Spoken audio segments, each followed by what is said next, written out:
저기 오늘은 뭐 화폐, 외환, 환율에 대해서 얘기해 보려고요. 재미없는 주제인데 아셔야 돼. 반드시 아셔야 돼. 이거 중요해요. 그래서 화폐는 좀 논의를 하고 외환 환율 쪽을 이제 오늘 좀 짚고 넘어갈 겁니다. 이거는 절대 무시할 수가 없어요. 무시할 수가 절대 없으니까 좀 꼼꼼하게 좀 들으셔야 됩니다. 오늘은 아까 저기 공사위에서 제가 핸드폰이 자꾸 찍혀가지고 공사위에서 전화 올 리가 없어서 안 받았는데 봤더니 이제 그 관세청 본청이 서울 저기 대전에 정부종합청사에 있어요. 거기서 전화 와서 이제 알고 지냈던 사무관님이 전화 오셨는데 전화 오신 내용이 저기 다음 달에 7월 초에 하는 투자무역진흥회의 몇 천지 모르겠네. 그거 박근혜 대통령이 주재하는 거 거기 와서 발표 좀 해달라고 해가지고 하더라고요. 근데 이제 그쪽에서 이제 저랑 이제 고민하는 거예요. 이제 사무관님이랑.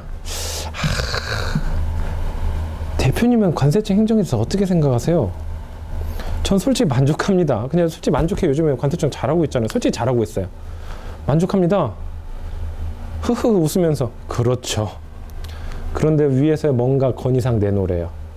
그러니까 항상 이 절차가 이렇게 되는 거예요.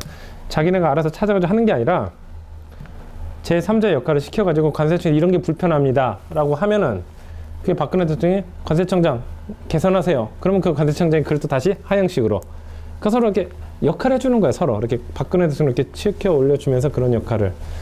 근데 없다고 하니까 그러면 그때 그 사무관님이랑 이런저런 얘기를 했는데 현재 우리가 이베이 그 판매 대금 용도로 사용하고 있는 페이팔은요, 저번에 말씀드렸듯이 외화가 아니라고 했잖아요. 외화가 아니라고 해가지고 문제가 많다고 말씀드렸잖아요. 그래가지고 제가 그때 그 사무관한테 이런저런 얘기하면서 제가 건의했던 내용 중에 하나가 페이팔이 외환관리법에서 외화로 인정이 안 됩니다. 그래서 저기 외환 입금 내역으로서 뽑으려고도 되지도 않을 뿐더러 외화 입금 시적 인정도 안 되다 보니까 어떤 은행과의 어떤 거래 관계도 별로 도움이 안 됩니다. 그래서 그것 좀 해주십시오라고 했는데 그게 이제 기재부랑 산자부에다가 한국은행까지 해가지고 모든 부처가 다 걸려 있대요. 관세청에서는 외환 조사 업무를 하지 외환 계획의 수립은 한국은행. 그래서 산업 관련 또 업무는 산업자원부. 그 다음에 또 은행이랑 또 관련돼 있으니까 이제 기재부, 기획재정부 그런 금융감독은 또 그거 다 써야 되니까. 그럼 이렇게 합시다. 그래서 솔직히 오늘 결론이 이렇게 난 거예요. 그것을 건의를 하세요. 그럼 박근혜 대통령이 이거 관세청 소속이 아니냐? 그러면 저희가 아니라 옆에 있는 기재부 소속입니다. 이렇게 해서 토스시키기로 결론이 내려졌어요. 와, 그래서 제가 사모님 진짜 아이디어 좋으세요. 그렇게 건의를 받는 척 하면서 다른 부서한테 넘기고 좋습니다. 그래서 그 다음 달 초에 그 회의에 가서 제가 발표를 할 거예요. 그 내용에서 페이팔이나 아니면 아마존 결제 대금 그 결제 수단을 쓰고 있는 페이오니어가 환율보다 한 3% 정도가 일반 외화로 인정받지 못할 뿐더러 어떤 환율적인 부분에서 손해를 본 환율 손해 본 건 좀 논외라고요. 외화로 인정을 못 받습니다라고 아마 제가 건의할 거예요. 그래서 그거 개선되면은 괜찮을 것 같아요. 왜냐면 그때 사무관님이 안 됐다고 했던 이유가 뭐냐면 그게 이슈가요. 관세청뿐만 아니라 너무 부처가 많이 다 걸려 있는 것을 함부로 손을 못 대요. 너무 커서. 그런데 투자무역진흥회의 같은 경우는 박근혜 대통령 오니까 장관들이 다 와요. 그러니까 이 얘기하면 이건 들어줄 수 있다는 얘기예요. 그래서 그거를 할 것 같습니다. 환율 같은 경우는 왜 환율을 굉장히 잘 해야 되냐면요. 우리도 항상 생각을 하잖아요. 마진 3% 남는데 5%까지만 남았으면 좋겠다. 6%만 남아서 한 2%만 더 남았으면 이런 생각을 하는데 그 노력도 당연히 해야 돼. 그거 아끼기 위해서 어떤 분들은 물류 대행사 안 하고 자기가 직접 패킹하는 분들도 있고 어떤 그거 아끼려고 예를 들어서 그 도락 보는데 그 배터리 빼가지고 그 500g 그 기준 낮추게 해가지고 좀 최대한 보내려고 이런 노력 하시잖아요. 근데 그 노력을 무시하라는 게 아니라 그 노력은 당연히 하셔야 돼요. 하셔야 되는데 그것도 중요하고 또 다른 건 더 중요한 다른 걸 덜하기보다 그것도 중요하고 또 다른 우리가 망각하고 있는 것 중에 하나가 뭐냐면 환율이에요. 환율이 지금 환율 한번 변동폭 한번 볼까요? 지금 현재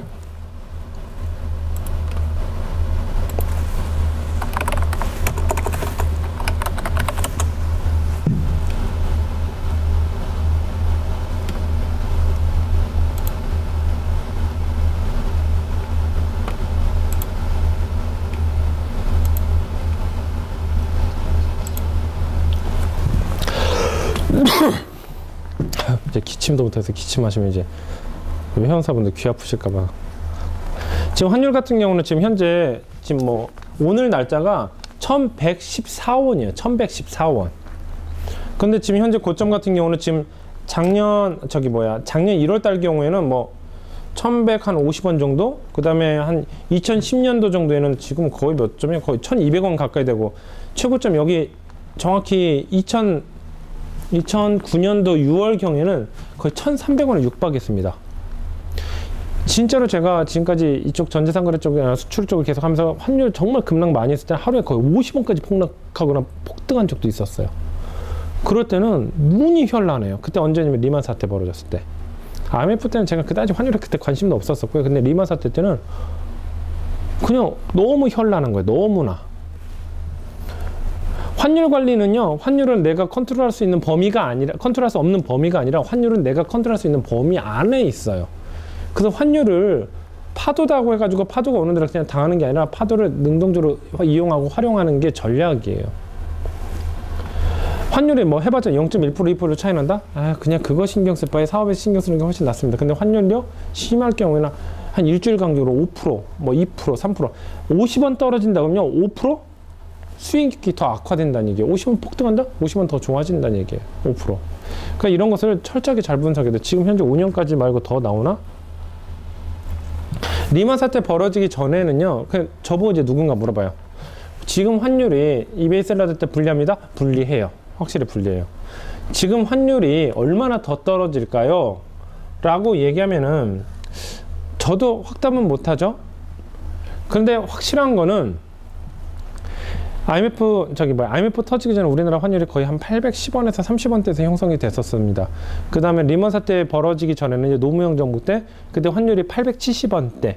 제가 직접 외국으로 송금할 때 가장 적게 보내서 869원인가 그때 보냈었어요. 그 현재 상태에서 아무리 떨어진다는 데는 아래로 130원이에요. 그러나 위로 130원 올라간다? 아니요. 위로는 올라갈 여지가 훨씬 커요. 그러니까 지금이 그래도 거의 거의 밑에 부분에 있다고 생각하시면 됩니다. 그 다음에 점점 아래로 내려가면 내려갈수록, 올라가면 올라갈수록 그게 올라가는 속도가 점점 더뎌지고, 내려갈 때는 점점 속도가 더뎌져요. 그래서 현재 기사 쪽에서는 올해 뭐 하반기 정도에 한 970원대까지 뭐 들어갈 수 있겠다. 이제 그런 얘기를 지금 하는 상황이에요. 저번에 한번 보여드렸었죠. 그 환변동보험. 그래가지고 어떤, 그런 식으로 할 수 있다는데, 이런 상황에서 지금 보죠? 환율이 지금 내려간다고 예측을 했죠? 근데 이럴 때 제가 환변동보험을 가입할까 안 할까요? 이럴 땐 가입하는 거 아니에요. 벌써 그렇게 다들 예측하고 그런 정도 됐을 때는요, 그때는 도박이에요. 진짜로 도박이에요. 이거 하면 안 돼요. 어느 정도 단서라든가 그런 근거 조항이 정말 텍스트화까지 안 됐을 때 뭐 그런 환변동보험 들어서 어떤 리스크 관리를 하는 거지, 그 정도 되면요, 저건요, 올라갈 수 있어요, 더. 그 다음에 그런 예측하는 사람들 어떤 수치는요, 거의 틀리는 경우가 상당히 많아가지고, 그 정도 돼서, 아, 저기 정확하구나 해가지고 환변동보험 들으면요, 여러분들 실패 확률이 크니까 절대 그렇게 하지 마세요. 그래서 환율, 여기서 말씀드리는 게 환율은 철저하게 관리를 해야 된다는 것이 핵심입니다. 그럼 이제 환율이 어떻게 구성이 돼 있나 좀 이제 같이 좀 볼게요. 환율은 지금 여러분들이 이제 중요한 건요, 얘는 왜 매매 기준율이 없어? 매매 기준율은 뭐 한 중간 정도 되겠죠? 현재 매매 기준이 이거죠? 현재 매매 기준율은 1014.70입니다. 1014원.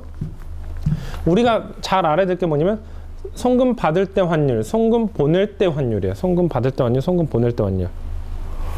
그러면 이게 어떻게 되는 거냐면, 지금 이걸 조금 올려보겠습니다.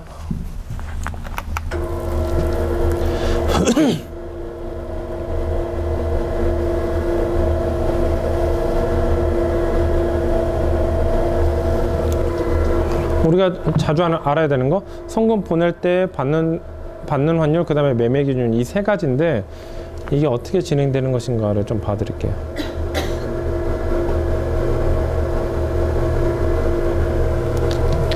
예를 들어서 지금 현재 오늘 기준으로 봤을 때 매매 기준율이 1014원입니다. 1014원.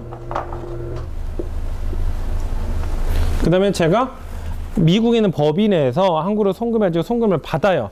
그러면 그게 환율을 안 받을 때는, 송금 받을 때 환율은 1007원밖에 안 쳐줘요. 1007원이에요. 우리는 1달러당 많이 쳐주면 쳐줄수록 좋겠죠. 1달러당 1,000원인 것보다 1달러당 2,000원일 때가 훨씬 더 많이 받을 수 있으니까. 가급적이면 더 많이 줬으면 좋겠는데 지금 송금 받는 환율은 이거. 또 송금 보낼 땐 또 비싸게 보내야 돼요. 그래서 환율 우대를 받지 않을 경우에는 우리가 송금 받는 환율은 얘입니다. 그럼 이제 여기서 중요한 게 이거죠. 환율 우대가 몇 프로 받냐? 10% 받냐? 20% 받냐? 30% 받냐? 40% 받냐? 50% 뭐 90% 되는데 100%는 없어요. 현재는 100%는 아예 없어요. 이 환율 우대가 뭐냐면은 이게 은행도 그렇잖아요. 예금 받아서 예금한 사람한테 금리 뭐 2%, 1% 주고 대출한 사람한테 한 4% 주고 그 예대 마진을 저희가 은행이 가져가는 것처럼 환율도 마찬가지야. 하늘도시 인천공항 옆에 그 하늘정원인가? 그 공원이 얼마짜리인지 아세요 혹시? 그게 20몇 억인가 30몇 억이래요. 근데 그거 누가 만들어준지 아세요? 국민은행에서 깔아줬답니다. 인천공항에서 전화 와가지고 이거 정원이나 만들어야 되는데 우리가 돈이 없고 그러니까 국민에서 뻥 한 거죠. 근데 왜 그게 무슨 상관이야? 우리 점포 부스 개설해야 되지. 그러니까 바로 국민에서 바로 잠시만 꺼주세요. 그 얘기는 뭐냐면요. 야, 이거 하나 만들어주면 너희들 안에 부스타 몇 개 만들게 해줄게. 국민에서 고민도 안 하고 그 30몇 억짜리 하늘정원 다 만들었어요. 그래서 인천공항 공사에서 몇 월 며칠을 만들었다 이렇게 되고 그 부스를 만드는데 얘네가 진짜 노리는 게 뭐냐면 일반인 사람들이 와가지고 환전하잖아요. 환전할 때 환율도 안 받거든요. 그냥 다 100% 수익인 거예요. 그냥 1달러나 뭐 30원씩 1달러 30원이면 3원입니다. 그것도 뭐 1년 동안 뭐 예금 거치해주고 각종 보안장치 해주고 해가지고 3% 가져가는데 뭐 이렇게 해주는데 그냥 말 그대로 그 창구 하나 개설과 여직원 딱 2명 앉고 걔네들 환전하는 순간 3%씩 가져가는 거예요. 얼마나 괜찮습니까? 완전 좋죠. 그런데 이제 우리는 다시 논의를 하고요. 환율은요, 은행 쪽에서는 수입이 굉장히 좋아요. 그럼 이제 송금 받는 환율과 보내는 환율이다. 어떻게 되죠? 이걸 어떻게 되냐? 송금 받은 거에서 송금 보낼 사람한테 이렇게 주고, 송금 받을 때 이렇게 주고. 그러니까 현재 여기 송금 보낼 때 환율은 1,027원.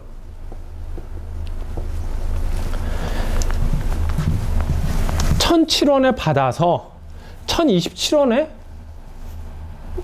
또 파는 거예요. 그럼 결국엔 여기서 얻는 게 뭐 20원이에요. 그럼 2%예요. 1,000원에 20원이니까 2%예요. 얼마나 편합니까? 외환거래만 해주는데 2% 그냥 가져가요. 그것도 1년 동안 관리해주는 것도 아니고 그 순간 그냥 자서하고 아니면 인터넷 뱅킹으로 외화 송금할 수 있죠. 인터넷 뱅킹하고 엔터 탁 치는 순간 2% 떼가는 거예요. 솔직히 그 순간 1초 만에 2% 가져간다는 게 얼마나 수익이 좋습니까? 그런데 이제 그렇게 하지 않고 뭐 주거래 고객이라든가 외환거래 실적이 굉장히 중요하니까 은행에서는 그 외환을 얼마나 유치를 많이 했냐를 가지고 지점장을 평가를 따져요. 그래가지고 지점장님들이 외화를 많이 유치하려고 굉장히 많이 노력을 하고, 그래서 아까 했던 것 중에 하나는 우리 이베이 셀러들이 은행 지점에서 굉장히 인정을 못 받는 이유가 뭐냐면 페이팔 대금을 받고 있죠. 페이팔은 외화가 아니에요. 은행에서 볼 때는요 그냥 내수예요. 전혀 인정을 못 받아요. 그렇다 보니까 제가 이걸 얘기하는 거예요.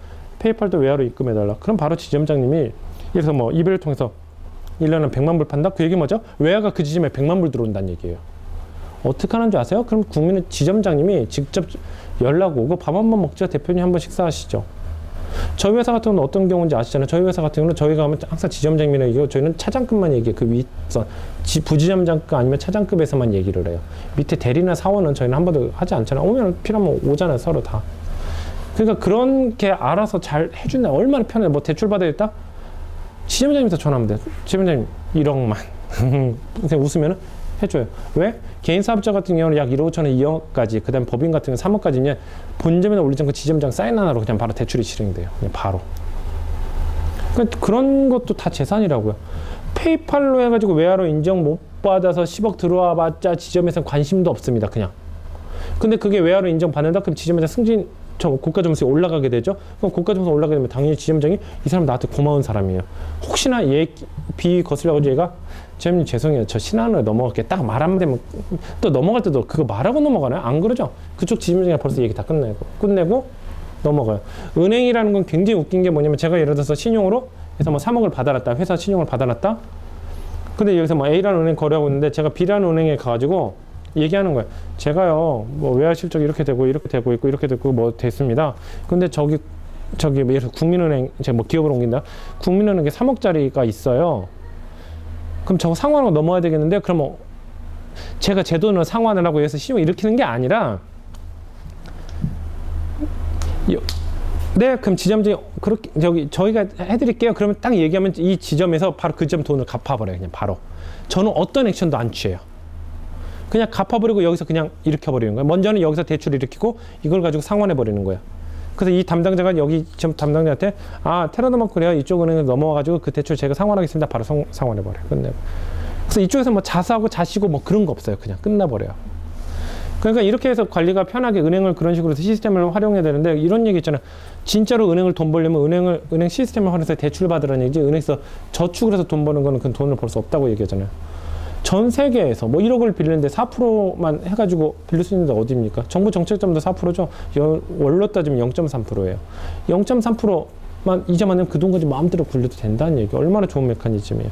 다시 원점으로 돌아오면은 지금 이게 매매 기준율이고, 이게 지금 송금 받을 때, 이게 보낼 때인데, 환율 우대를 받으면 환율 우대를 계산이 어떻게 되냐면, 저 환율 우대 90% 받았어요. 80% 받았어요. 70% 받았어요. 이건 뭐냐면 여기와 여기 이 차액 있죠. 1,007원과 1,014원. 항상 7원이 차이 나는 건 아닙니다. 심할 땐 11원까지도 차이 나요. 11원, 10원. 이 금액이 얼마죠? 7원이죠. 7원에다가 90%면 0.9를 곱하는 거예요. 7원에 90%니까 뭐가 되죠? 7, 9, 63? 6.3원이 되는 거예요. 그럼 6.3원에 여기다 더하는 거예요. 그러면 1,013.3원이 되는 거예요.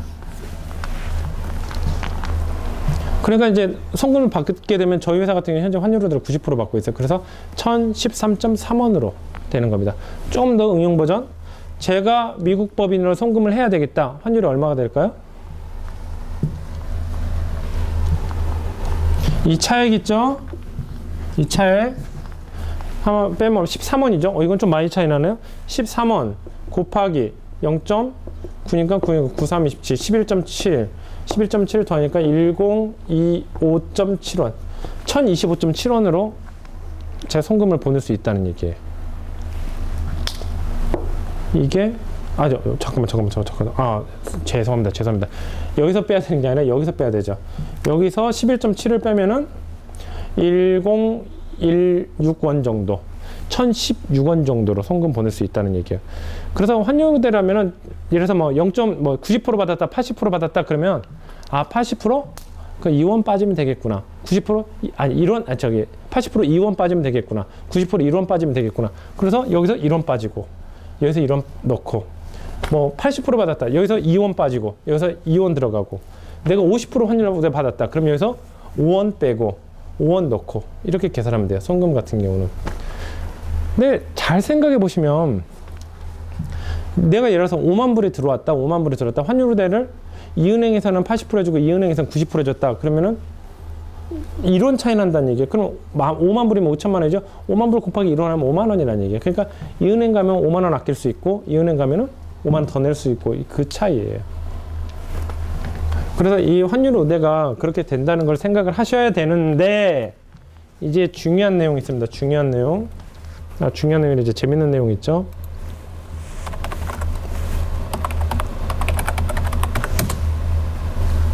지금 현재 아까 1,014원이라고 제가 분명히 말씀드렸어요. 1,014원이라고 되어 있는데, 페이팔은 우리나라 사람들 상당수가 페이팔 환율에 대해서 의미를 안 가져요. 페이팔 환율이 뭐에 대해서 그다지 예민을 안 해요. 왜냐면요, 한국인 내에 있는 이베이 셀러들은 대안이 페이팔밖에 없거든요, 현재는. 근데 저희는 뭐가 있어요? 미국 법인이 있다 보니까 외화 송금도 이루어져요. 그러니까 저희는 어쩔 때는 현재 지금 저희가 지금 판매하고 있는 페이팔 이베이 계정은 한국 것도 있고 미국 것도 있습니다. 미국 거 같은 경우는 페이팔로 토스식에서 받아도 되고 외화로 송금 받아도 되는데, 그럴 때 외화 송금 받는 게 나아요. 왜? 우리는 거의 매매 기준에 근접해서 받을 수 있으니까. 그럼 페이팔도 그렇게 받을 수 있다. 당연히 그렇게 하겠죠. 근데 그렇게 안 해요. 지금 보시면요,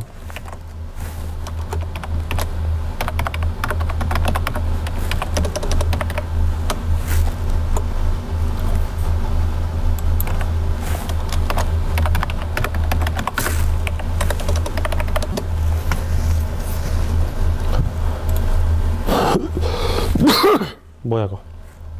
아닌가? 아.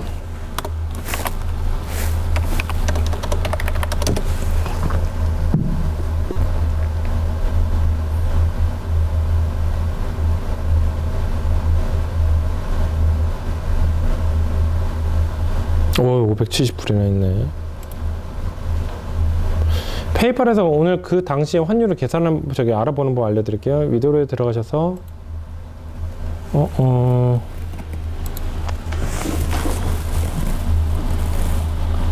지금 여기 보시면 커런시 컨버터라고 되어 있죠. 여기를 정대리야, 발음이 구리더라도 절대 비웃으면 안 돼. 나는 된장이기 때문에 나는 미국 법인에서도 우리 미국 직원이 한국말 못하는 직원이 잘못하잖아. 그럼 걔한테 한국말로 뭐라고 그래? 내가 사장인데 왜 걔 비율을 왜 제가 맞춥니까? 대신 옆에 통역을 안 쳐. 뭐 10분 동안 뭐라고 그래요? 그럼 걔가 딱 한마디로 해요. 너 열심히 하래. 참나. 그 열이 받아 한번 째려보고 그냥 끝내. 아, 그 문화 이해가 안 돼.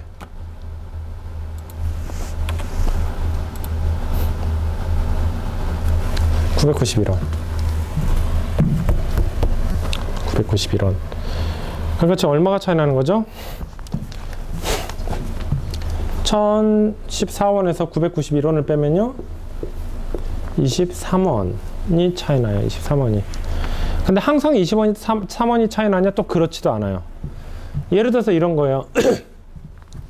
환율이, 그래서 매매 기준, 우리나라 매매 기준은요, 그때 환율 변동 심할 때는 오전 11시 때 제가 이런 적이 있었어요. 정말로. 오전 11시 때 송금을 했는데 오후 3시에 환율이 굉장히 저한테 유리하게 바뀐 거예요. 그래가지고 은행에 가서 오전에 송금 시작한 거 취소 좀 했어요. 그 취소하고 다시 3시에 다시 송금한 적이 있었어요. 그런 것처럼 환율은 그 보시면은 지금 주식처럼 계속 오르락내리락 계속 그럽니다. 질문. 외환시장은 몇 시부터 개장 시간이 몇 시부터 몇 시일까요?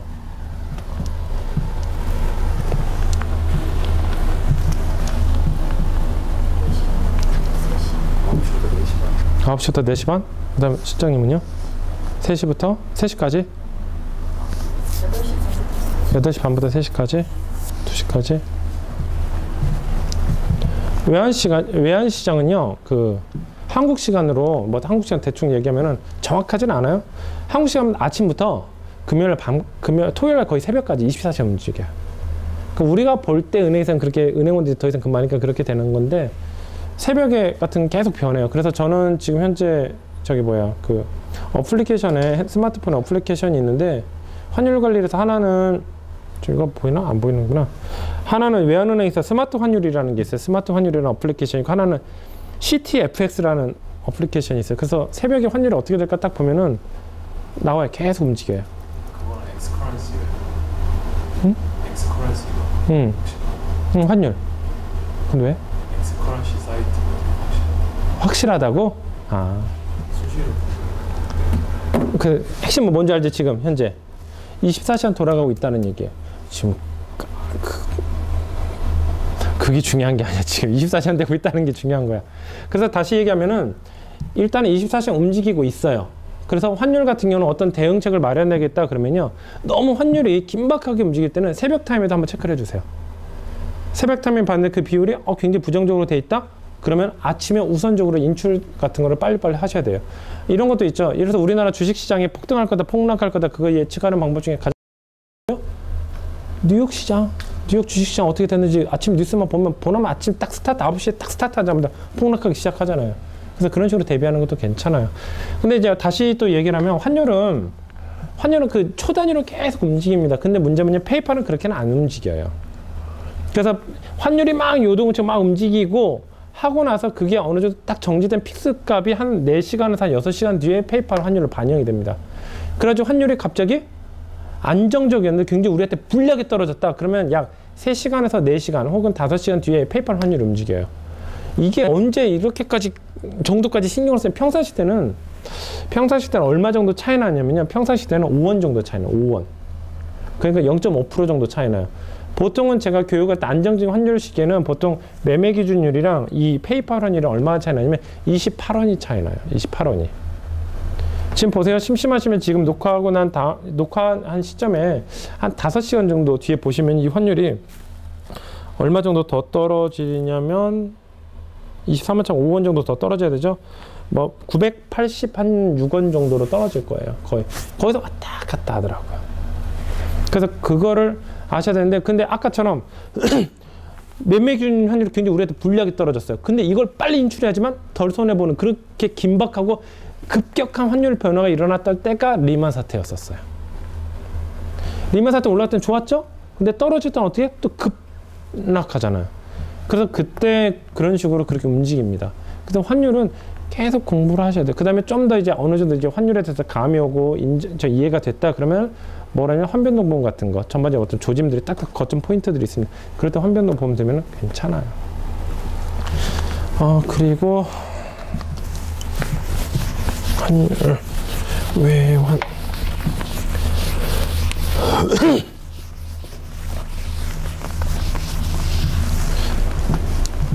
이런 질문을 하신 분은 없었어요. 근데 그렇지만 그래도 그냥 가상의 시나리오, 제가 할 말이 있어야 되니까 가상의 시나리오를 해보겠습니다. 대표님, 환율이 지금 엄청나게 낮아요. 그래가지고 지금 직구 열풍이 엄청나게 많이 일어나고 있습니다. 지금 직구 사업을 한번 해보는 게 어떨까요? 라고 질문하는데, 저는 결론부터 얘기하면요, 아니에요. 절대로.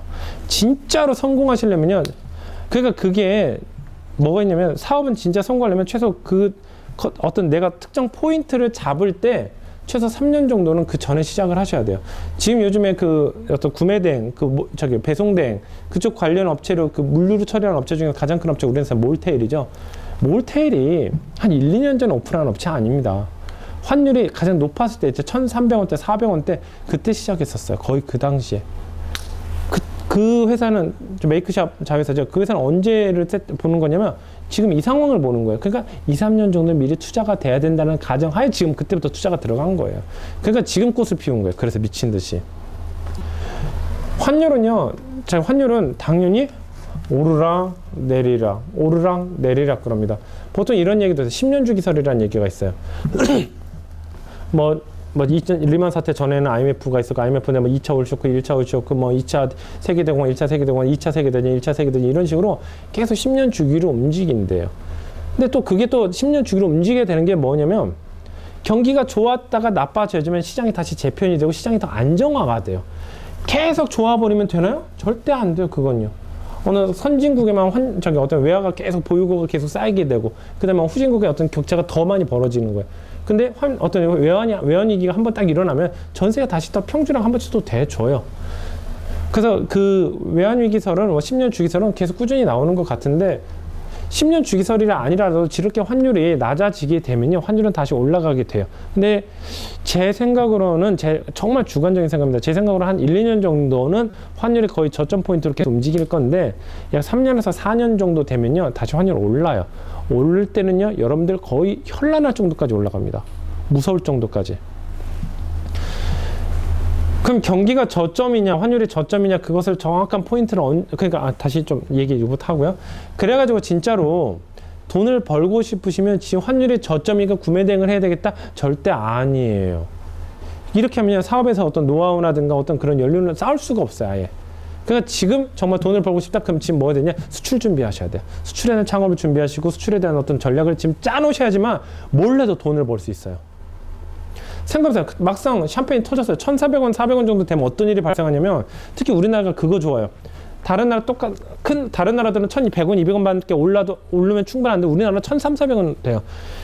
국가가 너무 작다 보니까 외국에서, 특히 다른 선진국에서 약간 기침만 하면 우리나라 독감 걸리는 나라예요. 그 약간 냄비 같은 그런 성향도 있어요. 쉽게 다루고 쉽게 식어버리고. 근데 그게 변화가 많이 생기다 보니까 그런 감각이 있는 사람들은요, 돈을 벌 기회가 굉장히 많아져요. 그래가지고 환율이 언제 그래서 지금 사업은 미리 3년, 4년 전에 시작하는 게 가장 옳고 스탠다드합니다. 정말로. 그래서 만약에 수출에 대한 어떤 사업을 시작하신다? 그럼 어떻게 되죠? 계속 하면서 다 해가 가면서 계속 사업은 점점 좋아져요. 그러다가 고점을 찍을 때가 약 3, 4년 뒤겠죠. 고점을 찍을 때 수익 최대한 확보를 해 놓으시면 돼요. 확보해 놓으신 다음에 다시 저점으로 떠죠. 그때는 뭐죠? 모아놨던 조금씩 하면서 다시 또 연륜을 계속 저기 어떤 그 노하우를 쌓아나가는 거죠. 그렇게 하면서 한두 번 이제 파고를 넘어가면 그때부터 그냥 계속 치고 올라가는 겁니다. 환율 같은 경우는 이제 환율이 최저점이 올랐을 때 최저점이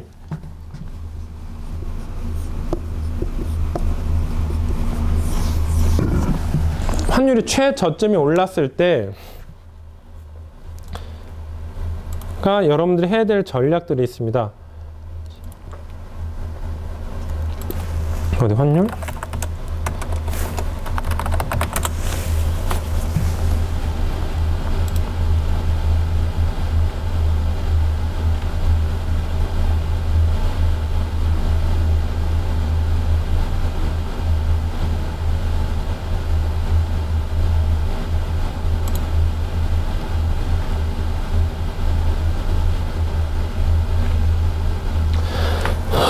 지금 이제 보시면은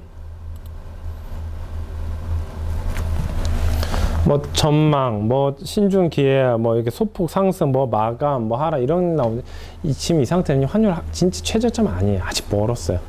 어떤 나라 쓰냐면 환율 하락에 패닉, 정부에서는 긴급 뭐 경제장관 대책 회의했다. 뭐 이런 걸로 막 도배가 될 때가 있습니다. 보통 이제 우리나라 어느 정도 되면 그 정도 되면 910원대 만약에 800원대까지 들어가면 바로 이제 난리가 나는 거죠. 정말 네이버 메인 기사 첫 줄에 환율 얘기가 나와버려요. 그럼 그때는 여러분들은 뭘 하셔야 되냐면 일단은 수출로서는 돈 못 법니다. 수출로서는 돈 못 벌어요. 그때 뭐 하셔야 되냐면 간단합니다. 일단은 여러분들의 신용이며 부동산이며 모든 자금을 다 투자해가지고 현금을 모은 다음에 뭐 해야 될까요? 뭐 해야 될까요? 어? 외화송금? 외화송금 할 데 없다. 뭐 해야 돼요? 그렇죠. 외화를 어떻게 사요? 사서 달러 바꿔서 집에다 갖다 놔요? 어떻게 해요?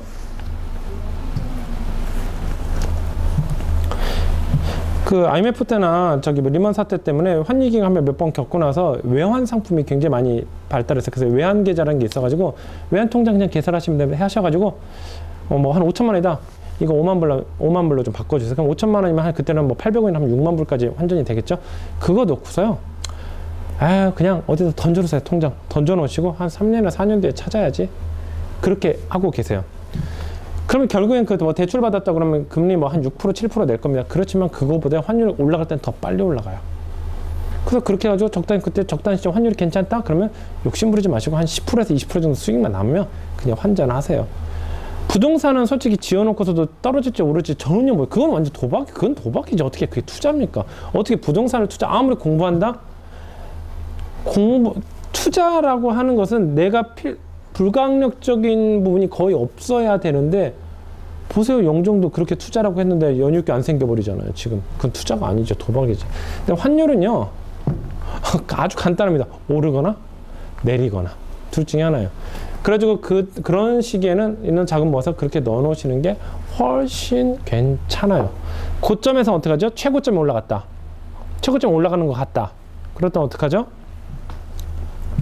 자주 말씀드려요. 일단 현재 이베이 리스팅되어 있는 걸 다 내립니다. 내리고 상품을 뭘 해야 되냐면 우리 금이 좋은 게 뭐죠? 어느 나라 가서나 돈으로 바꿀 수 있고 어느 시간에서 돈으로 바꿀 수 있는 거예요. 금이 되는 상품들이 있어요. 이 상품을 가지고 다른 나라에 가서 팔아도 돈이 돼요. 뭐 있을까요? 글로벌 브랜드여야 되고 전 세계에 따라서 뭐 특히 전자제품 같은 경우는 어떤 전압이나 주파수의 영향을 받는데 어느 나라 국민들도 다 알고 다국적 기업이면서 AS까지 잘 돼요. 무게도 가벼워요. 그런 제품들 옛날에는 아이폰이나 아이팟 같은 거 또 그다음에 또 어떤 렌즈 같은 거 있죠. 렌즈가 또 밀리키로 되지만 그 정도도 괜찮아요. 단가에 비하면. 그래서 그런 환금성이 될 만한 그런 제품들을 잡으세요. 왜냐하면 그런 제품은 특히 다국적 기업이면 글로벌 기업이면 기업일수록 환율 변동에 예민한 게 아니라 둔합니다. 이런 거예요. 예를 들어서 제가 캐논 코리아예요. 한국에서 유통시킬 렌즈를 한 달랑 5개 가지고서 국내 유통시키지 않습니다. 최소 3개월치, 2개월치를 그걸 가져가지고 유통을 시켜요. 그런데 환율이 갑자기 급등돼서 그때 뿌려놨던 가격을 도매업체에다 다 얘기해서 내가 너희한테 지금 물건 갖다 놓은 거지? 그 가격 올려야 되겠다. 이렇게 얘기 못해요. 일단은 재고 소진부터 하고 그 다음 입고분부터 가격을 반영시키죠. 그래서 보통은 환율 변동이 딱 일어나면은 유통 라인까지 가격이 반영되는 데까지 걸리는 시간이 보통은 3개월에서 5개월 정도, 넉넉히 6개월 안에 다 반영이 됩니다. 이런 분들이 있어요. 환율이 떨어지면 수출업체한테 무조건 불리하지 않나요? 이렇게 얘기를 하는데, 먼저 모든 제품의 제조부터 모든 것을 한국에서 한다? 그러면 이거는 좀 불리해요, 솔직히. 그래서 환율이 좀 불리하시게 된다. 그럼 이럴 때는 어떤 제품을 해야 되냐면, 해외에서 제조해서 국내에서 유통하는 제품들 보세요. 뭐 삼각대가 있는데 환율이 갑자기 급락해 버렸어요. 그럼 당연히 이 삼각대 가격 해외 딱 내놓으면 경쟁이 확 떨어집니다. 근데 문제는 뭐죠? 그 유통량이 국내에서 다 소진이 되죠. 그럼 다시 재수입할 때 어떻게 수입할 때 수입 원가가 또 다운이 되죠. 그게 또 국내 유통가로 반영이 돼요, 바로. 어떡하죠? 매입과 유통가가 계속 꾸준히 같이 템포를 맞춰서 하다 보니까 환율이 저하락기 때는 국내에서 제조한 제품보다는 해외에서 제조한, 삼성전자 제품이 모두 다 한국에서 제조했을까? 그건 아니잖아요. 중국에서 제조한 제품도 많잖아요. 그러니까 그런 제품들을 유통시키는 게 훨씬 안정적으로 움직일 수가 있어요. 근데 그것도 처음에는 당연히 비싸겠죠. 그렇지만 그게 소진되는데 짧으면 2개월, 길어봤자 6개월이면 다 소진됩니다. 그래서 그때는 또 다시 안정화 단계에 이르러요. 그러니까 가장 어려울 때가 뭐냐, 환율이 급락했다 왔다 갔다 할 때가 가장 힘들지, 꾸준히 내려간다, 꾸준히 올라간다, 정점이다, 다 좋아요. 괜찮아요. 거기에 맞는 대처만 하면 돼요. 그래서 그런 거를 지금 해야 되는 거고, 그 다음에 다시 약간 페이팔 얘기를 다시 한번 좀 돌아와 볼게요. 페이팔 같은 경우는 지금 일반적인 매매 기준일보다 약 한 8원, 그냥 약 3% 정도로 손해를 봅니다. 3% 정도로 손해를 봐요, 지금 현재. 그래가지고 이것 때문에 지금 여기다 해볼까요? 3% 정도로 손해를 봅니다. 3% 정도를. 28원인가 대충 3%를 해보겠습니다. 손해를 보는데, 그래가지고 제가 그 미국 법인을 설립하면 좋은 이유 이런저런 얘기를 했는데, 참고로 미국 법인 설립하는 비용은 지금 최근 제가 일본 법인 지금 마무리 짓고 있죠. 일본 법인 설립하는데 들어간 비용은 법무사비가 한 600만 원인가 그렇고, 거기다 자본금 3천만 원 집어넣어야 된다, 이렇게 했죠. 비싸기도 하고 절차도 오래 걸렸어요. 거의 2개월 가까이 걸렸어요. 그런데 미국 법인은요 참 굉장히 친절해요. 세무사한테 동원하면 600불, 그 다음에 변호사한테 동원하면 1200불에 1500불만 주면 되고요.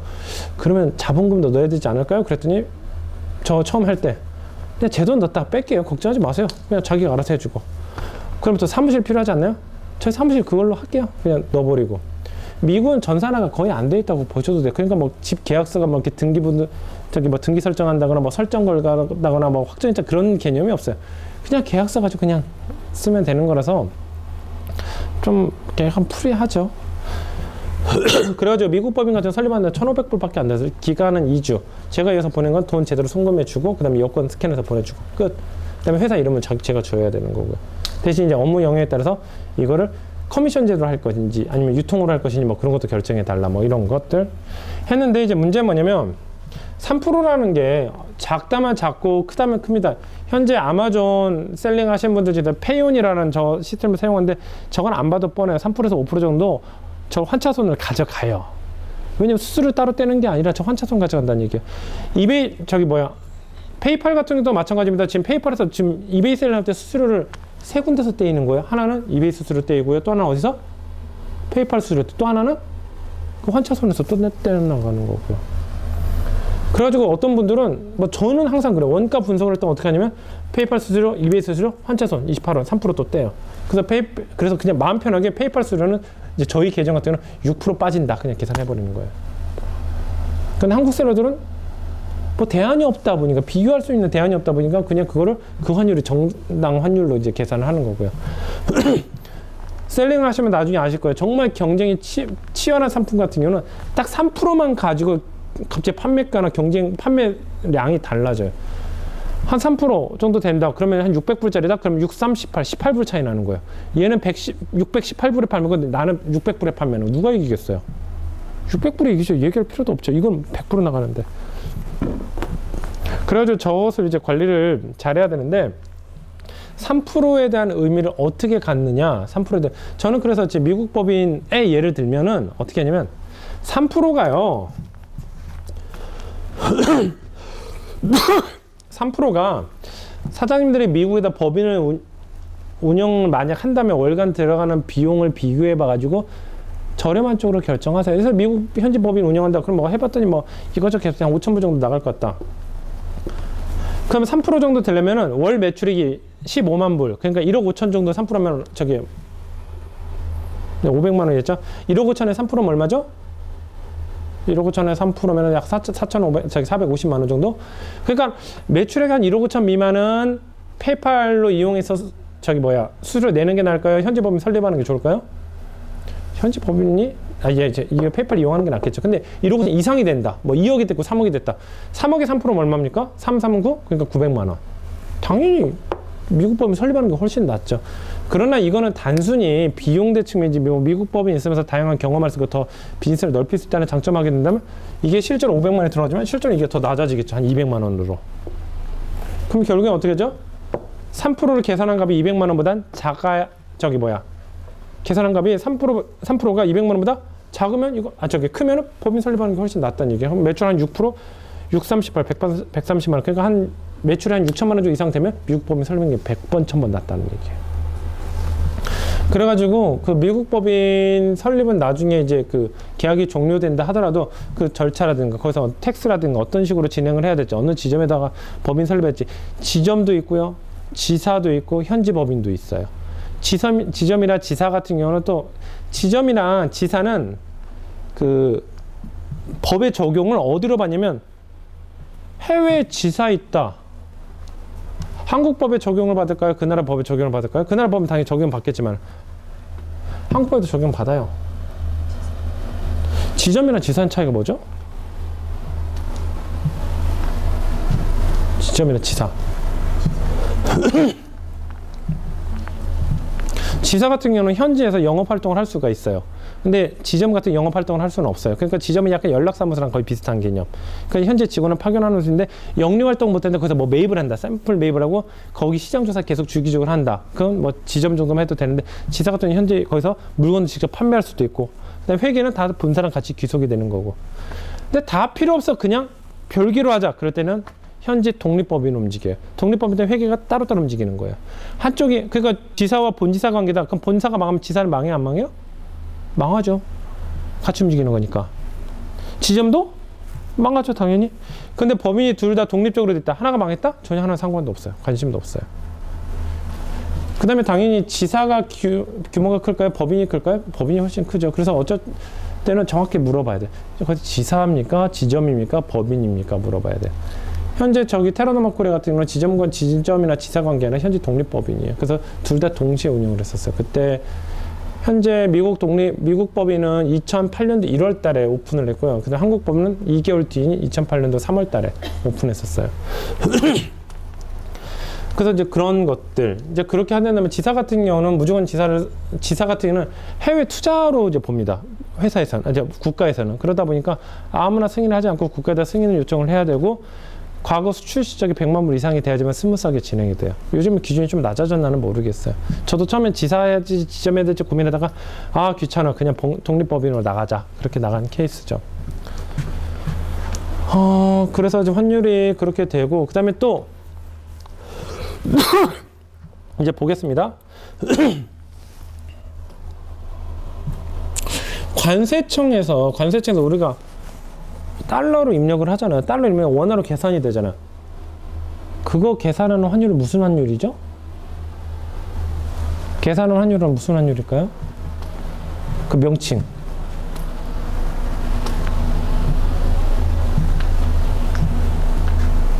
그 얘기 많이 들으셨잖아요. 관세청 고시환율. 관세청 고시환율. 관세청 고시환율 같은 경우는 이제 좀 더 디테일하게 좀 들어가 보면은 페이팔이 일반 매매 기준율, 이 고시환율이 매매 기준율을 하게 된다면 저희가 수출 신고를 할 때 이 환차손 입는 거 3%를 빼야 될까 안 빼야 될까요? 지금 다시 질문해 보겠습니다. 우리가 수출 신고할 때 고시환율이 매매 기준율이랑 동일해요. 그러면 우리가 수출 신고할 때 저 환차손 생기는 3%를 빼야 될까 안 빼야 될까요? 빼야죠. 야, 너 뭐 100만 불 들어왔대잖아. 100만 불 들어왔는데 너 실제로 한국에 들어온 거 봤더니 97만 밖에 안 들어왔잖아. 왜 그래? 페이팔 환차손 때문에. 이거 안 된다는 얘기예요. 그래서 만약에 그래서 고시환율이 매매 기준율로 하면은 당연히 제가 교육을 할 때 꼭 그렇게 하라고 얘기합니다. 여러분들이 1000불짜리 팔아도요 3% 꼭 제하고 997불로 수출 신고하셔야 됩니다. 이렇게 얘기를 해요. 당연히. 아 3%니까 얼마죠? 970불이네요. 997불이 아니라 970불. 그런데요 당연히 이거 되게 공부 많이 했었어요. 제가 이거 한다고 관세청 그런 세무부터 외환관리법 그 책 다 읽어봤었어요. 다 모두 다. 근데 다행히도요 관세청 고시환율이랑요 친절한 우리 편하게 만들었나 모르겠는데 관세청 고시환율이랑 페이팔 환율이랑요 그 몇 원대밖에 차이 안 나요. 그 오차로는 0. 몇 %대. 그래가지고 제가 수출 신고할 때는 우리 그냥 수출 신고 그대로 하게 놔두는 이유가 그겁니다. 페이팔 실제로 들어오는 돈과 고시환율로 환전한 그거와 비슷해요. 그래가지고 그 오차 범위가 0. 소수점 아래 단위라서 제가 그냥 이 얘기를 무시합니다. 근데 만약에 관세청 고시환율이 매매 기준 정도로 기준을 한다 그러면 저희가 수출 신고할 때 3% 까고 들어가세요. 왜냐면 페이팔은요 3% 환차손이 있거든요. 딱 그렇게 얘기했을 거예요. 또 그 다음에 저 무슨 얘기하다 말았지? 또 질문해 보겠습니다. 관세청 고시환율이 보세요. 아침에 수출 신고할 때 가격과 점심 때 수출 신고한 가격이 틀리면은 똑같은 제품을 나간대. 그럼 될까 안 될까요? 안 되죠. 그래가지고 어떻게 되냐? 매주 금요일날 이제 옛날에는 점심 뭐 몇 시인지 제가 기억은 안 나요. 매주 금요일날 관세청에서 고시 환율이라는 걸 발표를 합니다. 그러면 그 환율을 가지고 그 다음 한 주 동안 7일 동안 쓰는 거예요 이제는. 그래서 고시 환율은 절대 저기 한 주 동안 변화가량이 있다 없다? 없다. 픽스가 돼 있다. 그래서 월요일날 수출 신고한 환율과 화요일날 수출 신고한 환율이 똑같아요. 그 다음에 외환관리법에서도 그 기준이 그 얘기가 들어가 있잖아요. 어느 정도 오차 범위 내에서는 인정해 준다. 플러스 마이너스 10%. 당연히 저기서 실제 매매 기준 환율이랑 저기 뭐 수출 신고할 때 환율이랑 오차 범위가 굉장히 커버린다. 그럼 벌써 법률 위반이 되는데 외환관리법 상에서도 그런 오차 범위를 또 인정을 해줘요. 솔직히. 그게 10% 정도는 인정해 주죠. 플러스 마이너스니까 20%까지 인정을 해주잖아요. 그러니까 관세청 고시환율이랑 실제 매매 기준에 좀 차이가 난다 하더라도 다 그래도 그냥 받아들여지고 있는 상황입니다. 그 다음에 또 하나 이제 한번 볼까요? 또 하나 이거 좀 지워봐야 되겠다. 거의 끝날 것 같은데요. 또 미국 법인을 운영하면 또 좋은 점.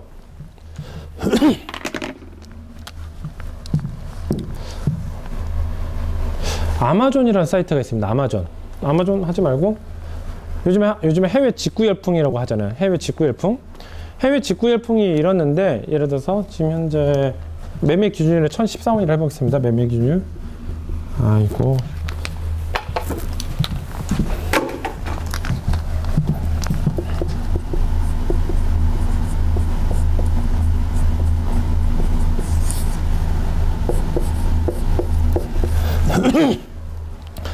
한국카드를 가지고 한국카드를 그 얘기를 할까?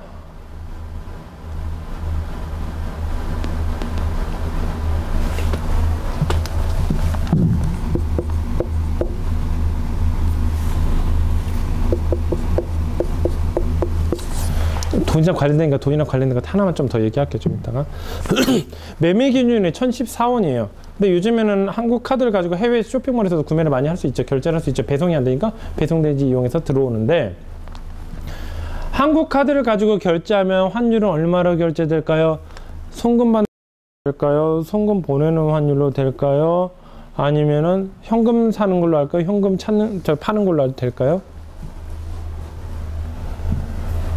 환율 종류 뭐뭐 있었지?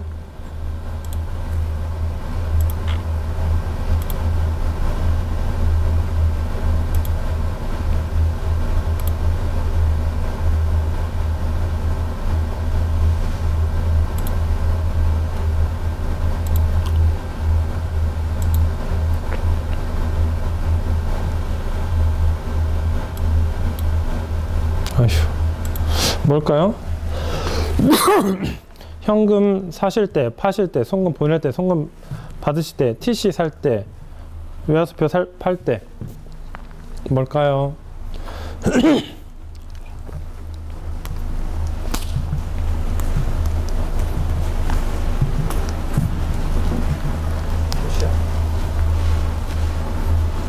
다 틀렸어요.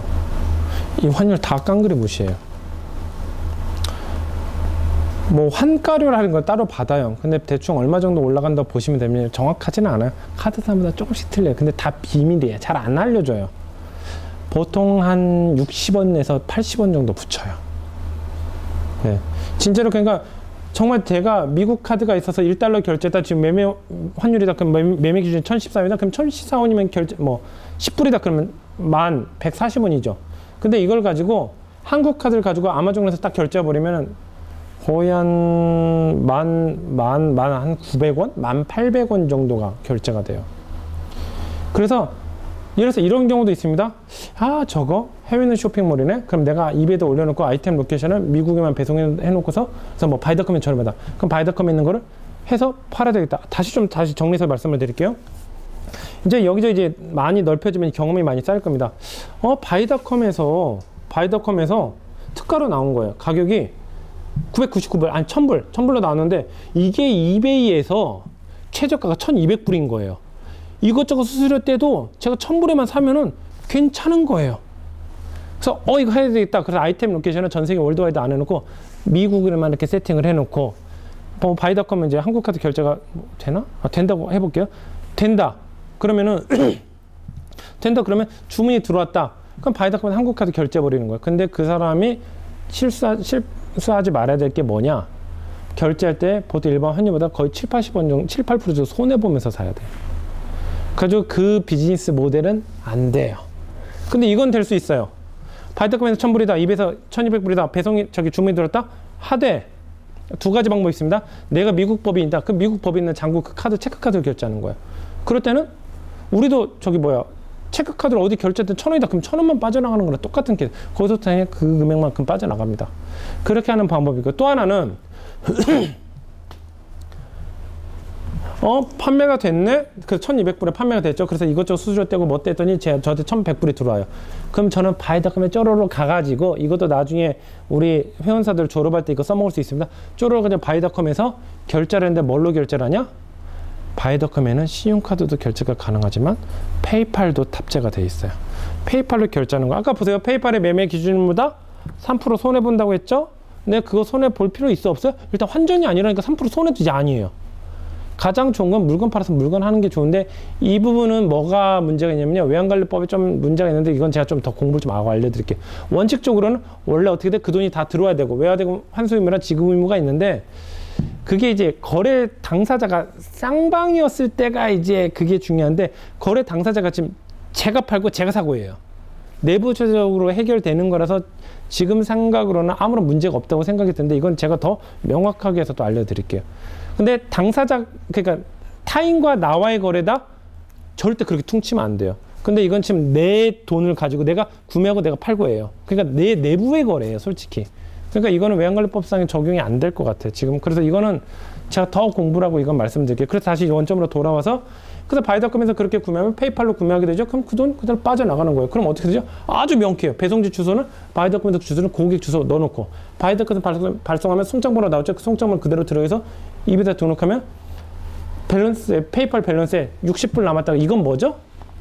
그냥 60불이 제 수익이란 얘기예요. 무역이라는 게 그렇잖아요. 저렴한 데서 사가지고 비싼 데서 파는 거잖아요. 기장에서 나는 미역 사다가 비싼 데다 파는 거랑 똑같은 케이스잖아요. 국내에서도 그렇게 무역이 생기잖아요. 그러니까 전 세계적으로 무역 생기는 거. 심하면 같은 나라에서 쇼핑몰끼리 무역이 생기기도 해요. 똑같은 제품인데 다 틀립니다. 그래서 아마존 같은 경우도 마찬가지예요. 아마존에서 뭐 어떤 저렴한 제품이 있어? 분명히 있습니다. 왜냐? 아마존이 무조건 비쌀 리도 없고 아마존이 무조건 쌀 리도 싼 제품도 있고 비싼 제품도 있고 그걸 계속 우리가 맞춰줘도 돼요. 그 다음에 미국에 있는 쇼핑몰 중에서는 거의 90% 이상이 페이팔이 탑재가 돼 있어요. 아마존은 탑재할까 안 할까요? 안 하죠. 왜냐? 아마존의 이베이는 서로 경쟁자라고 의식을 하고 있으니까 제가 보기에는 이베이는 아마 아마존을 경쟁으로 생각할 텐데 아마존은 이베이를 경쟁으로 생각은 안 할 것 같아요. 전 세계에서 가장 부자가 누구라고 그러죠? 만수르라고 그러죠? 만수르가 맨시티를 인수하면서 했던 얘기가 뭐죠? 부가 무엇인지를 보여주겠다 그랬었죠. 그래서 누가 이렇게 카툰에 올려놨더라고요. 만수르 아들 자식들이 아빠 이건희가 부자야? 그랬더니 만수르가 그냥 폼파리야 이렇게 표현하더라고요. 그래서 환율은 살아있는 생명체 같아요. 그래서 계속 보고 바라보고 그러면 이게 매일매일 바라보는 게 여러분들도 별 차이가 없을 수 있는데 계속 바라보면 뭔가 느낌이 와요. 그러니까 보세요. 환율 보고 나서 그날 일어나다 어떤 뉴스라든가 그런 거 계속 그냥 의식하지 않아도 계속 보시잖아요. 그럼 보면은 어느 순간에는 그냥 자연스럽게 그게 돼. 야구 이거 잘 치는 사람한테 어떻게 하면 잘 칠 수 있어? 그럼 각도를 몇 도로 해가지고 다리를 몇 도로 움직이고 뭐 그렇게 얘기하는 게 아니라 그냥 감으로 치면 돼. 이런 것처럼 환율도 계속 매일매일 보시고 그냥 생활을 하시면요. 이게 어느 순간 훈련이 돼요. 그러니까 어느 순간은 뭔가 이상한 거, 이게 환율이 이게 올릴 때가 아닌데 뭔가 논리적으로 설명하기 그런데 뭔가 이상한 타이밍이 와요. 그때는 뭔가 준비를 할 수 있는 타이밍, 돈을 벌 수 있는 타이밍이고 돈을 잃을 수 있는 타이밍이기도 하고. 그래서 그런 것들. 그래서 우리나라 환율 같은 경우는 지금 뭐 거의 대폭락 시기로 이제 계속 오고 있는데 일본의 엔달러 환율에다 어떤 비율을 보면 거의 한 102, 104를 계속 왔다 갔다 하고 한때는 굉장히 격차가 컸는데 요즘은 환율이 거의 안정적인 어떤 그런 상태들이 많이 벌어지고 있어요. 한국 문제죠. 이러다 또 환율 오를 때는 진짜 미친 듯이 올라갈 텐데 참. 환율에 대해서 뭐 궁금하신 점이요?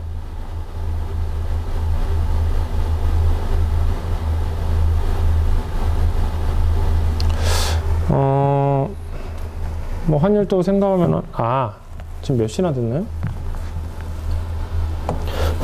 이거 하나만 얘기하고 설명해 드릴게요.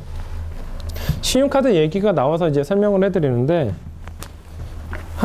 저기 뭐야 9년 전, 8년 전, 7년 전, 8년 전 정도 되는 거, 7년 전, 8년 정도 되는 것 같아요. 7년 전, 8년 전에 제가 느꼈던 것 중에 하나가 뭐냐면 우리나라 큰일 났구나라는 생각을 하나 가졌었어요. 그게 뭐냐면은 우리나라 그때 한참 벤처 열풍 일고 막 우리나라가 정말 최고다 IT 뭐 와이브로 뭐 나왔다 막 전 세계 최초다 뭐 WDMA 뭐 그런 거 막 CDMA 뭐 나왔다 뭐 난리가 나고 그런 적이 있었잖아요. 그러니까 기술이 최고라고 생각했었어요. 그러다 보니까 자꾸 전 세계에서 인정도 안 하는 기술 자꾸 뭐 만들고. 근데 저도 저기 무역학을 전공하면서 경영학을 공부했지만은 표준이라는 게 편하다고 해서 표준이 되는 게 아니라 다수의 사람들이 쓰는 게 표준이 돼요. 뭐 와이브로가 효율성이 좋냐 그런 게 중요한 게 아니라 다수의 사람이 써야지만 그게 표준이 돼요. 와이브로 실패했잖아요. 결국에는.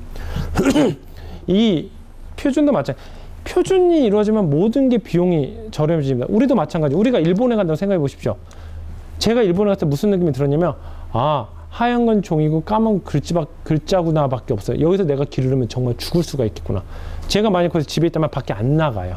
그래서 저는 일본 혼자 여행 간 적이 없어요. 절대로. 중국도 마찬가지예요. 갈 때도 통역 붙여서 가긴 했는데 정말 중국은 한 글자도 못 읽겠어요. 한 글자도. 근데 이제 미국 같은 경우 얼마나 좋으세요. 미국 가시면 미국 가보신 분들도 계시고 뭐 나중에 현사로 가실 분들도 계시지만 가면요 너무 편해요. 웬만한 단어 다 왜냐면 문맹률이 낮기 때문에 웬만한 어떤 그 사인보드에 있는 단어들은 굉장히 수준 낮은 단어들만 있어요. 그래서 웬만한 단어는 그대로 읽을 정도입니다. 그래서 웬만 뭐 찾는 거 어려운 것도 거의 없고 그러니까 이 영어라는 스탠다드가 딱 깔리기 때문에 저희가 뭘 하는데도 전혀 겁이 없는 거예요. 그러니까 스탠다드를 누가 구축하느냐가 굉장히 중요한데 우리나라는 기술의 한국으로 하다 보니까 우리나라 신용카드 결제 시스템의 보안 장치를 뭘 썼냐면 여러분들 너무 잘 아시다시피 ISP랑 ISP랑 공인증서 시스템을 채택했어요. 그에 반해서 모드를 치는 게 빠르겠다. 잠시만요. 좀 깨끗하게 좀 지우고요.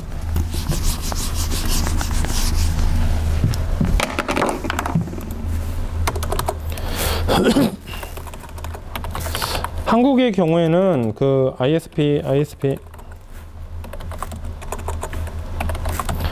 방식이랑 이 정도만 쓸게요. 이 정도만 쓰고 해외 같은 경우는 AVS 방식을 썼었습니다. 저기는 I가 왜 들어가 있지?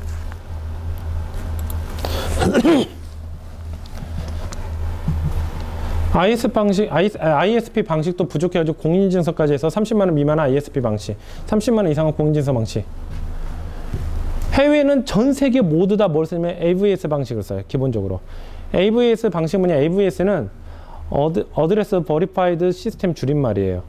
뭐냐면 주소 인증 시스템이란 얘기예요. 왜냐면 카드를 주었어도 그걸 정말 주운 사람이 그 사람의 주소 체크까지 못 오거든요. 그러니까 우리가 주소 입력할 때는 항상 그 외국 사이트 주문하실 때 보면은 쉬핑 어드레스라고 있고 빌링 어드레스가 있어요. 아무리 타인이 카드를 주었다는데 카드 소유주가 어디에 사는지 전화번호가 뭔지 이름이 뭔지 알 수 있는 방법은 없다는 얘기죠. 그래가지고 빌링 어드레스 보면 이름, 어드레스 1, 어드레스 2, 우편번호, 저기 주소, 전화번호. 그래가지고 제가 왜 이걸 또 더 정확히 아냐면 우리나라 같은 경우는 또 이 얘기하면 너무 또 길어지는데 뭐 길어져도 그냥 하죠 뭐 다 욕하지 마세요. 짧게 끝내드릴게요. 짧게 생각날 때도 생각 안 나면 나중에 할 얘기가 없어요. 이 얘기부터 하죠. ISP 그 AVS 방식 뭐냐면 그래서 그 빌링 어드레스에서 내가 그걸 서비스를 제공하는 사람이 설정할 수 있습니다. 보안 체계를 복잡하게 됐다 그러면 이름이랑 주소 어드레스 1의 그 번지, 우리나라 번지수가 이렇게 되는 거죠. 예를 들어서 우리나라는 무슨 동 뭐뭐 이렇게 되는데 어드레스 1에 보면 항상 숫자가 앞에 나와요. 그러니까 예를 들어서 저희 미국 법인 예전 주소가 2083 센터 에비뉴, 그 다음에 현재 지금 새로 법인 이전한 데는 뭐죠? 2160이에요. 2160. 앞에가 어드레스 1에 처음에는 숫자가 나와요. 그러지 않냐? 호주는 어떠니? 같아? 그래서 주소가 나오는데 그것만 인증 코드로 잡아요. 그 다음에 집 코드랑 전화번호 이것을 다 잡을 수가 있어요. 그래가지고 한국에서도 이니시스라든가 전자결제 그거 있잖아요. 그런 것처럼 미국에서 가장 유명한 전자결제 지불 시스템은 어설라이즈넷이에요. 어설라이즈넷인데 어설라이즈넷 관리자 페이지에 들어가면 보안 단계를 최고 단계록이냐 최하 단계록이냐 이거 다 설정할 수 있어요. 최고 단계라면 소유자 이름부터 해가지고 주소에 있는 숫자부터 해서 집 코드부터 전화번호 다 일치해야지만 승인을 해주는 거고, 보안을 최대한 해제한다 그러면은 다 틀려도 그냥 다 승인해 주는 거예요. 그냥 카드만 넣으면 그냥 바로.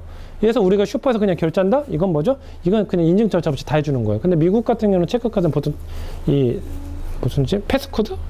비밀번호 이렇게 눌러야지만 되는 것도 있고, 최근에 제가 5월달에 출장 갔는데 이걸 긁었더니 집 코드 넣으라고, 그러니까 우편번호 넣으라고 나오더라고요.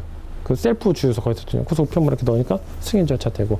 그래서 얘네는 AVS 방식을 씁니다. 그래서 이 AVS 방식은 주소 인증 체제인데 우리나라가 이번에 신주소로 바뀌었어요. 신주소로 새로운 도로명 주소로 바뀌었죠. 그래서 도로명 주소를 자세히 보시면 그 일부분에 도로명 나오고 그 숫자가 나오죠. 그게 이제 AVS 시스템에 따라가려고 이제 표준화 작업에 같이 들어가는 것 같아요. 제가 보기에는. 근데 우리나라는 어떻게 하죠? ISP 방식, 공인증서 방식 씁니다. 그래서 우리나라 카드를 가지고 해외에서 쓰면은 돼요. 근데 문제는 뭐냐? 해외 카드가 해외 카드가 한국에서 쓰면 ISP는 아예 안 되는 거예요. 그래가지고 우리나라 쇼핑몰 중에서 한때 지마켓에서 해외 카드 결제 시스템을 탑재를 했는데, 저 솔직히 말해서 제 미국에 있는 뱅커버메리카 카드 가지고 지마켓에서 구매하려고 몇 번 시도했는데 인증 코드가 뭔가 안 맞는 데서 결국엔 못했어요. 결국엔 지금 이런 상황이 벌어지다 보니까 어떤 일이 생겼냐면, 해외에 있는 사람들이 한국에서 물건 구매하면 못 구매하고, 그 다음에 한국에 있는 사람이 해외에서 구매할 때 쉽게 구매하고, 그래서 한때 기사가 막 자꾸 여론 형성이 됐던 이유가 뭐냐면, 해외에 있는 사람들의 천송이 코트를 한국에서 구매 못한다. 이렇게 아주 신문기사 계속 나왔던 게 이 얘기였었어. 그거 몇 번 딱 2, 3개월 정도 딱딱 뿌려줬더니 6월 1일부터 뭘로 바뀌었죠? 6월 1일부터는 ISP랑 공인증서 없이 결제할 수 있게 시스템이 지금 바뀌었어요. 근데 그 대안은 뭔지 제가 아직 공부는 못 해봤어요. 아직 뭔지는 몰랐고, 결국에는 이게 제가 보기엔 어떤 장벽을 쌓는 줄 알았는데 결국엔 그게 제가 보기엔 우물이었던 것 같아요. 그래서 우리나라가 우물 속에 빠졌던 건데, 그래도 늦었지만은 그게 한 8년 전에 느꼈던 건데, 늦었지만 지금이라도 이걸 없애서 해외에 있는 사람들이 많이 구매할 수 있게 이제 개편한 건요, 정말 잘한 거예요. 정말 잘한 거예요. 그래서 한때 이제 그렇게 되었고, 그래서 지금 해외에 있는 특히 이제 한 지금은 안 그러는데 한 2006년도 5년도 때 미국에 있는 판매자들이 해외에서 자꾸 구매하는 사람들이 많은 거예요. 근데 나중에 또 이거 나는 미국에 보냈던 이놈들이 특히 한국 사람들이에요. 보냈더니 배송대행지에서 한국에 가 있는 거예요. 나중에 AS를 또 해달라고 막 그렇게 전화 오고. 그러니까 이 사람들이 한국 셀러들 특히 이제 배송지 주소랑 카드 주소랑 다른 걸 실어가지고 요즘엔 그 단어가 없어졌어요. 한때는 이제 이 미국 셀러들의 상품 페이지 이런 단어가 있었습니다. confirmed address를 가진 구매자한테만 판매하겠다. 그러니까 confirm.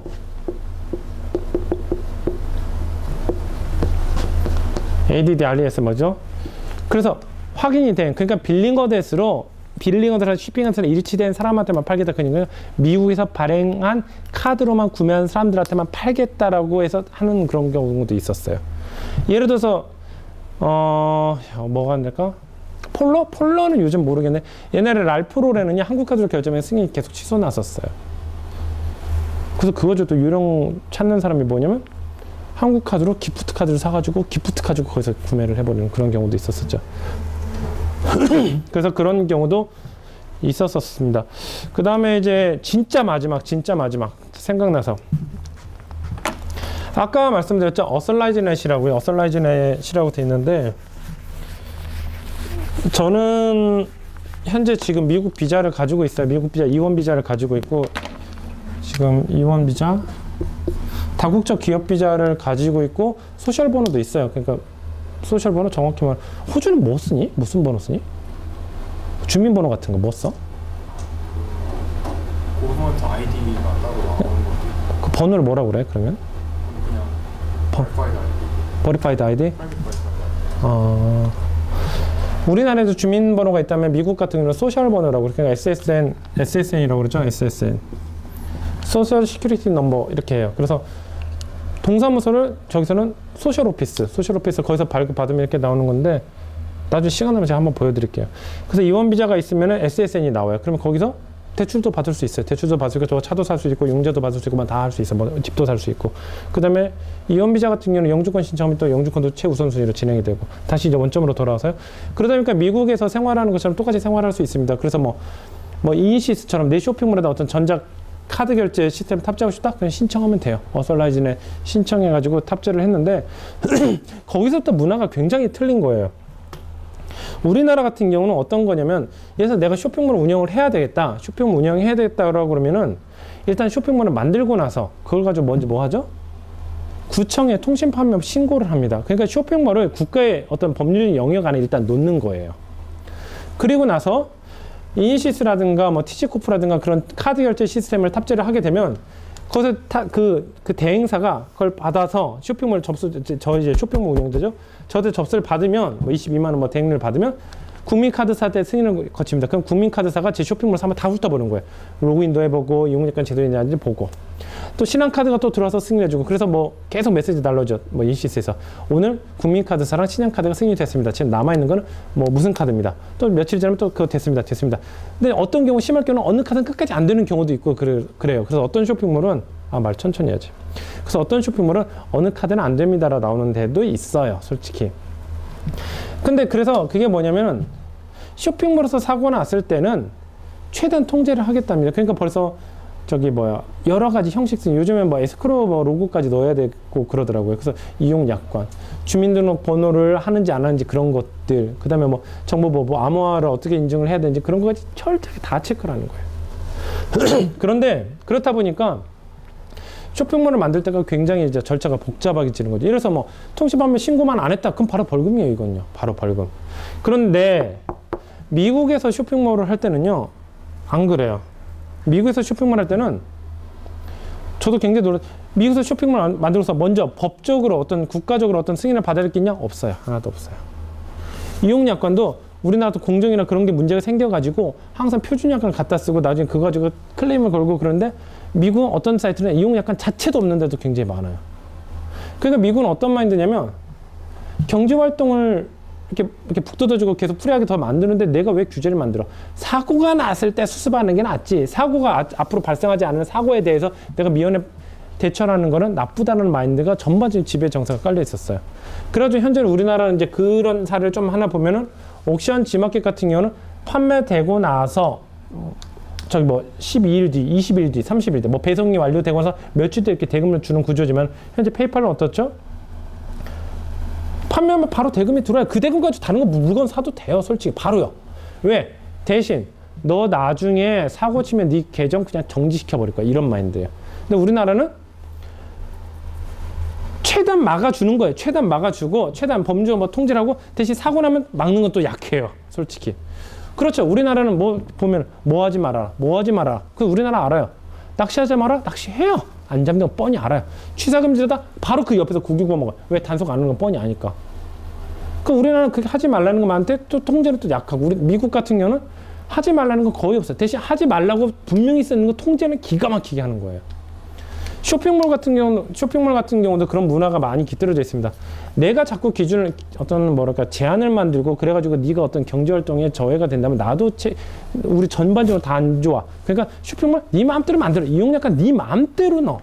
이베이 같은 경우도 그래가지고 이베이도 어떤 계정 퍼머넌트 영구정지 시켜버리잖아요. 어쩔 땐 우리가 봐도 절대 어떤 위법사항도 없고 규정 위반도 없는데 영구정지 시키는데 우리나라 같으면 어떡하죠? 옥션에서 예를 들어서 판매를 하는데 갑자기 판매량이 급증했습니다.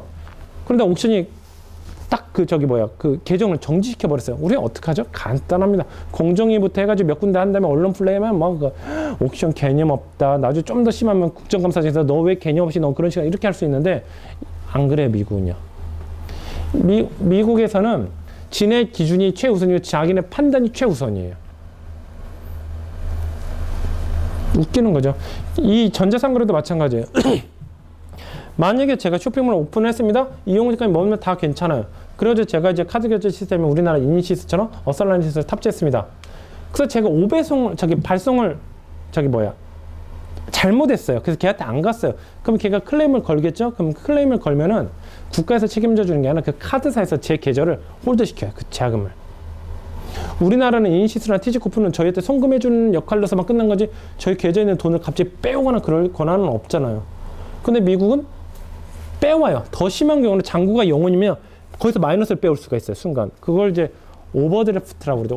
오버드래프트인데 그게 별거 그 마이너스 통장이랑 똑같네? 마이너스 통장 대출로 해줘. 인정 깔끔하잖아요. 호주도 있니 오버드래프트가? 얼마씩 부과되나? 일단 일반 계정 개인은 100불까지 건다? 그건 되게 심하네. 비즈니스는 건당 5,000불? 어떻게 그런 동네에서 살아? 저 동네보단 좋아요, 미국은. 뱅크 오브 아메리카는 건당 35불 내요. 33만 5천 원.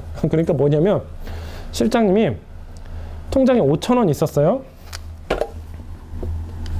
전기세가 7천 원이 빠져나갔어요. 순간 마이너스 2천 원 되죠? 이거 한 건 3만 5천 원. 거기다가 또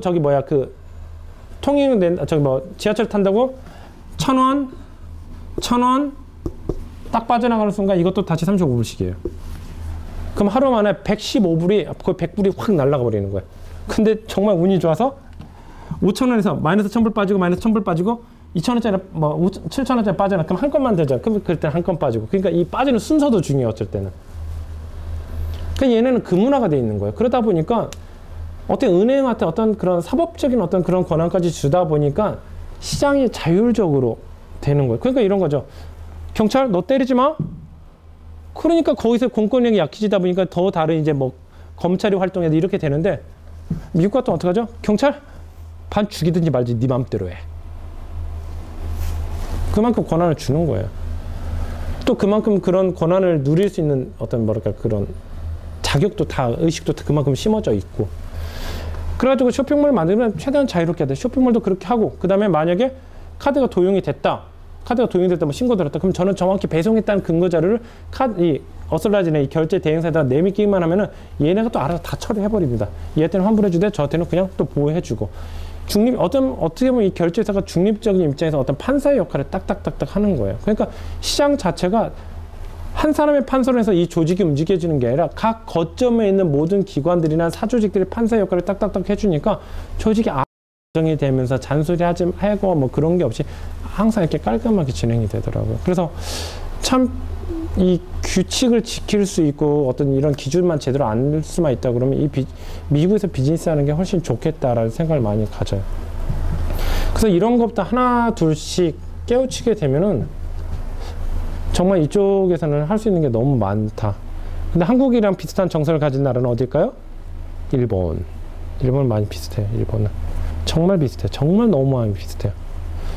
중국은 좀 괜찮다. 중국이 약간 서구적인 마인드를 많이, 왜냐면 심천이라는 도시밖에 안 가봐서 모르겠는데 약간 서구적인 마인드를 많이 가졌죠. 뭐 대금 교체 때문에 너무 이렇게 깊게 들어왔네요. 그래서 오늘은 여기까지 하면 될 것 같습니다. 오늘 다들 수고하셨습니다.